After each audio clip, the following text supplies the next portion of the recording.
Make cities inclusive, safe, resilient, and sustainable. This is the challenge posed by SDG 11. The world is becoming increasingly urbanized. Since 2007, more than half of the world's population has been living in cities, and that share is projected to rise to 60% by 2030. Cities are powerhouses of economic growth, contributing about 60% to global GDP. However, they also account for about 70% of global carbon emissions and about 60% of resource use. The impact of COVID-19 has been most devastating in poor and densely populated urban areas. And this was especially true for the 1 billion people living in informal settlements and slums worldwide, where congestion also made it difficult to follow protocols to avoid the spread of COVID-19, such as social distancing and isolation. What innovations are needed in order to create sustainable cities and communities? And how are we so far in trying to achieve this? Hello science fans, my name is Shona and I'm your resident Filipino scientist. Join us in today's episode where we talk about SDG 11, Sustainable Cities and Communities. Half of humanity, which is 3.5 billion people, lives in cities today, and 5 billion people are projected to live in cities by 2030. And 95% of urban expansion within the next decade will be happening in the developing world, which the Philippines is part of. Rapid urbanization is resulting in a growing number of slum dwellers, inadequate and overburdened infrastructure and services, such as waste collection and water and sanitation systems, roads, and transport. It has led to the worsening of our air pollution problem and unplanned urban sprawl, which all contribute to worsening health conditions, degraded environments, and also difficulties in maintaining security. And the part of this mismanagement is seen in how 828 million people live in slums today, and most of them are found in Eastern and Southeastern Asia. Please note that the world's cities only occupy 3% of Earth's land, but it consumes 60 to 80% of our energy and produces 75% of our total carbon emissions. The status of urbanization at a global scale shows great potential for growth, but a lot of work needs to be done to make it sustainable. But what about the Philippines? In 2020, 47.41% of the Philippines' total population lived in urban areas and cities. The portion of the urban population living in slums and informal settlements in the Philippines was identified to be at 42.9% in 2018. Manila alone has an estimated 4 million people living in slums, out of a total population of 21.3 million. And due to our increasing population, it is not surprising that the energy consumption of urban areas in the country has increased by at least 27%. To help make our cities and communities more sustainable, SDG 10 has several key indicators. In this video, we will focus on how the Philippines has tried to address these challenges. The first challenge is to ensure access for all to adequate, safe, and affordable housing and basic services and upgrade slums.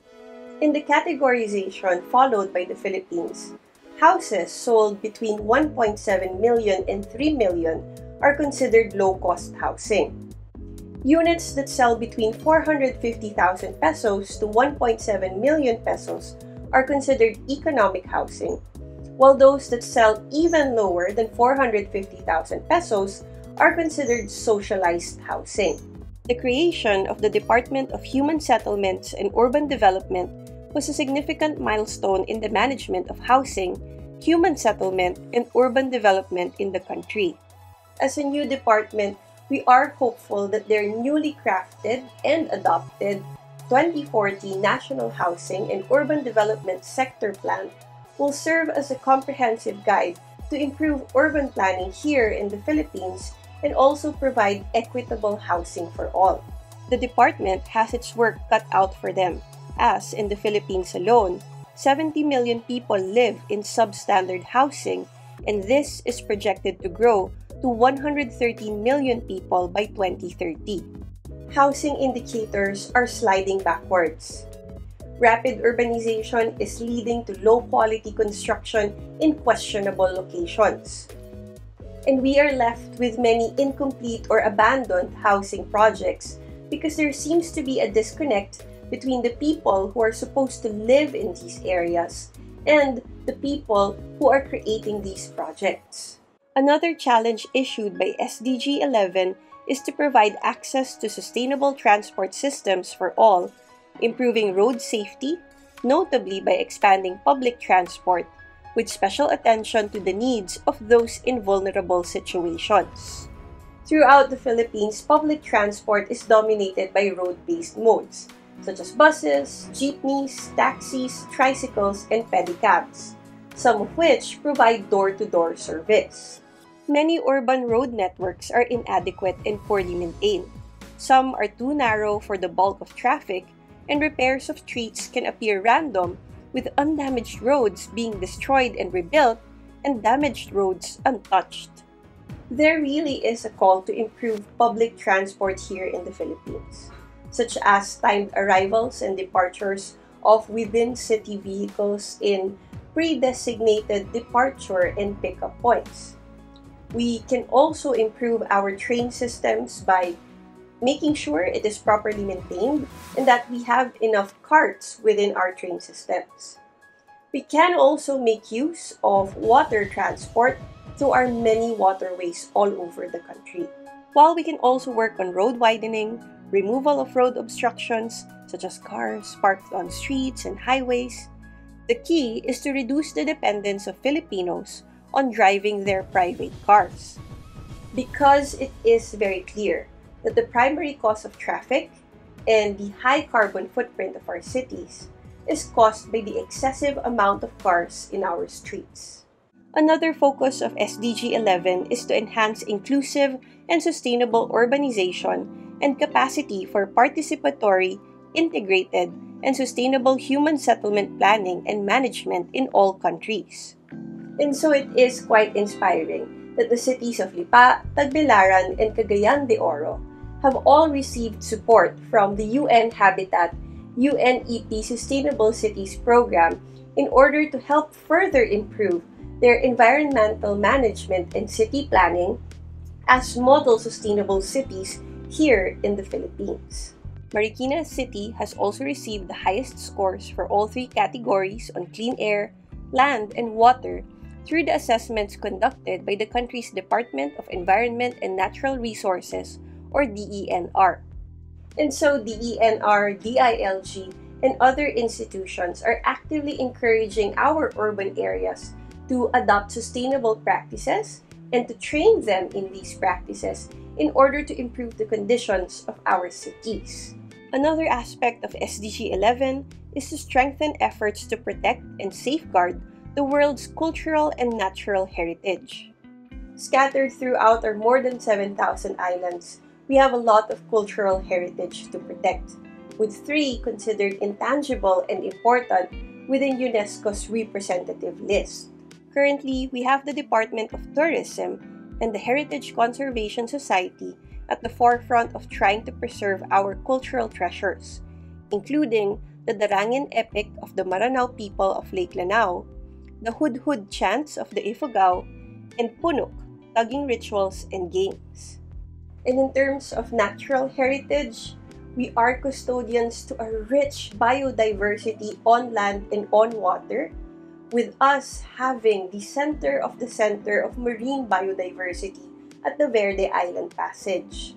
And right now, we need more scientists who would like to study our oceans and our forests in order for us to monitor and protect our rich natural resources here in the Philippines. And we have to remember that a lot of our activities within our cities affect all of these wonderful natural ecosystems.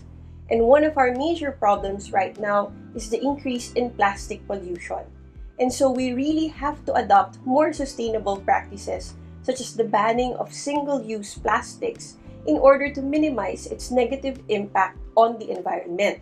SDG 11 also calls for the significant reduction of the number of deaths and the number of people affected by disasters, including water-related disasters, with a focus on protecting the poor and people in vulnerable situations. The damages incurred due to natural disasters between 2010 to 2019 amounts to 463 billion pesos, with 51 people dying in 2019 alone. And this emphasizes the importance of the National Disaster Risk Reduction and Management Council. And it is their mandate to help in disaster prevention and mitigation, disaster preparedness, disaster response, and disaster recovery and rehabilitation.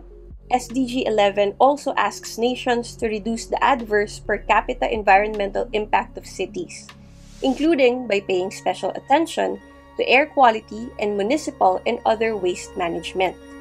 The 2018 Sustainable Cities Index of Arcadis Design and Consultancy for Natural and Built Assets marked Manila as 95th out of 100 cities for overall sustainability. And in the People Sub-Index alone, where the quality of life is measured, Manila ranked 93rd overall. As a highly urbanized area, Metro Manila experiences typical problems related to urban areas worldwide, such as air and water pollution, flooding, solid waste management, and climate change.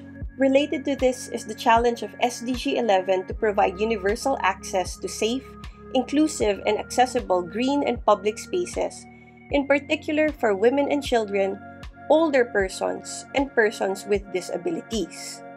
And we see a lot of urban areas in the Philippines focusing more on the development of sprawling malls that promote consumerism than developing natural parks that can promote our love for the natural world. But STEM can provide the answers.